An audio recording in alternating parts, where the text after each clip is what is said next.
Let's see how the judges had this one scored. Here's Joe Antonacci. Boxing fans, after 12 rounds of action for the NABO Junior Welterweight Championship, we go to the judges' scorecards. And all three of our judges, Mauro Di Fiore, Thomas Miller, and Michael Pernick, score the bout 116 to 111 for the winner. And the new NABO Junior Welterweight Champion of the World from Brooklyn, New York, Paulie, the Magic Man, Malignaggi.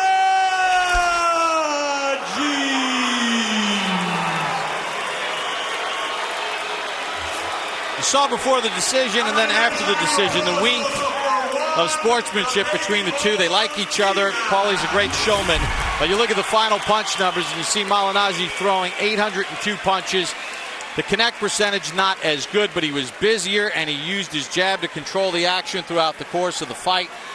And, you take a look at this fight, Lennox, and you look at these numbers and the way it all unfolded. The busyness of Malignaggi was able to offset Diaz. Diaz wanted to jab with the jabber, but you see that Malignaggi threw 172 more. And, he was very confident this fight. From round one, he showed his dominance, especially using that jab and, the quickness that he had not only with his hands but with his feet. And he used the ring wisely, and he didn't allow himself to be put up against the ropes. So he did a good job this fight. Yeah, he certainly did, and he also landed 67 of his 322 power shots. You see that he was able to concentrate on the head and distributed it well with not only his jabs but his power shots. Diaz did not, in my opinion, go to the body enough, Lennox. 35 body connects. That's how you slow down a guy like Malignaggi that wants to move. A steady attack to the body might have helped Diaz a little bit more as you take a look at the punch zone. All right. It was a little difficult for him. He was trying to get to the body, but every time he was trying to get to the body, he was getting hit with jabs and with Malignaggi's fast punches. All right, let's send it up into the ring with Max Kellerman. Congratulations, Paul. Ringside, I had it 8-4. All three judges had it 8-4. You got a fair shake. What do you have to say? I gotta say, I told you so. I just needed a fair shake. I want to give props to Juan Diaz. He fought a great fight.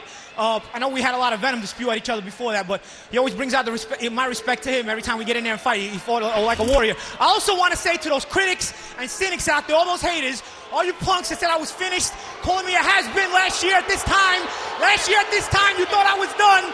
Okay, I want to thank Sharif Yunan. He brought me all the way back, and I have a big 2010. Let's talk about the way you fought this fight. You were saying that in the past, Buddy McGirt had you flat-footed, not moving your upper body. It seemed tonight you were more flat-footed early than we've seen you recently. I don't want to badmouth Buddy. I'm not going to get into that. I think he's a good trainer for certain styles. He just wasn't good for me, but I think Buddy can help a lot of fighters out.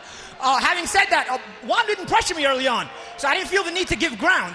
As you know, we were talking about that yesterday. Judges sometimes don't like the guy going backwards, so I said if I don't have to go backwards, I'm not going to go backwards. He wasn't pressuring me early on, so I decided to hold my ground until I saw too much pressure, and then I could box him going backwards.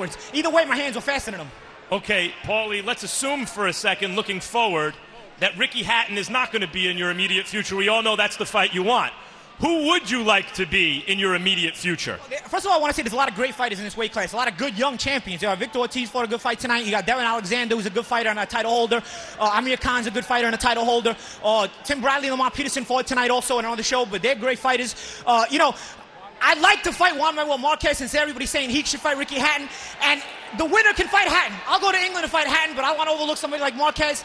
That would be, if I had it my way and I could get my genie and wish on something, I would wish for Marquez first, and the winner is the eliminator to fight Hatton. I'm telling you, with Sharif in my corner, I'll beat Hatton worse than he beat me. And I say that with the utmost respect for Ricky. This is not anything bad-mouthing him. This is just as a competitor. I'm telling you, I'll beat Ricky easy. Thanks, Paulie, and congratulations. Bob? Max, thanks, Ross Greenberg at HBO. All right, thank you, Max.